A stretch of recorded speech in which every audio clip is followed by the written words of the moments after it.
আজিৰ ভিডিঅ'টোত আপোনালোকক মই দেখাবলৈ লৈছোঁ ভোট জলকীয়া। এয়া ভোট জলকীয়াৰ পুলি ঘৰতে কেনেকৈ পকা ভোট জলকীয়াৰ গুটিবোৰ উলিয়াই পচোৱা হৈছিলে আপোনালোকক মই কম। ভিডিঅ'টো শেষলৈকে চাই থাকিব আৰু যদি ভাল লাগে লাইক কমেণ্ট শ্বেয়াৰ কৰিবলৈ নাপাহৰিব।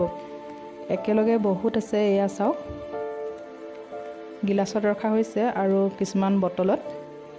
এই ঠাইডোখৰত গোবৰ আৰু মাটি মিহলি কৰি দিয়া হৈছিল আৰু পকা ভোট জলকীয়া গুটিবোৰ ভালদৰে ৰ'দত শুকুৱাব লাগিব। ৰ'দত শুকুৱাই লোৱাৰ পিছত এখন কাপোৰত টোপোলা কৰি ৰাখিব লাগে। তাৰপিছত সেই কাপোৰৰ টোপোলাটো পানীত ভালদৰে ডুবাই ৰাখিব লাগিব।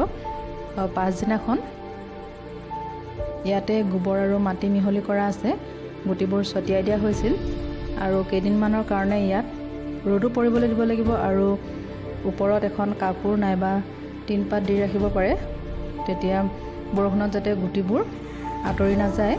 আৰু কেইদিনমানৰ পিছত দেখিব আপোনাৰ গুটিবোৰ গজালি ওলাইছে আৰু গজালি ওলোৱাৰ পিছত যেতিয়া পাত ওলাই ডাঙৰ হৈ আহিব আৰু ডাঙৰ হোৱাৰ পিছত এয়া গিলাচত ৰাখি থোৱা হৈছে।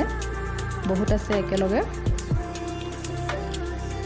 একেবাৰে সৰু হ'লে উঠাবলৈ দিগদাৰ হয়। অকণমান ডাঙৰ হোৱাৰ পিছত চাওক, এয়া বটল হয়, বটলত এনেকৈ কাটি ৰখা হৈছে আৰু এই পুলিটো পিৰালিত ৰুইছিলোঁ, ডাঙৰে হৈছে আৰু তাৰ লগৰে এজোপা আগতেই ৰোৱা ঘৰৰ কাষত দিয়া আছে, ভোট জলকীয়া লাগিছেও ইয়াত। আৰু সেই একেই পদ্ধতিৰে এয়া মই ধনিয়া ছটিয়াইছিলোঁ, এয়া ধনিয়াখিনি ওলাইছে চাওক।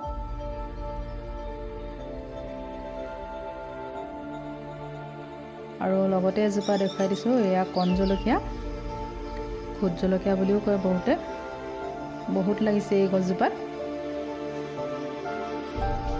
আৰু যিটো গুড়িটোত মাটি অকণমান বেছিকৈ দিব লাগে। তাৰপিছত ইয়াত তলত যিবোৰ ডাল থাকে তাতো শিপা ওলাই, সেইবোৰ আপুনি আন ঠাইত ৰুলে তাতো আপোনাৰ জলকীয়া লাগিব।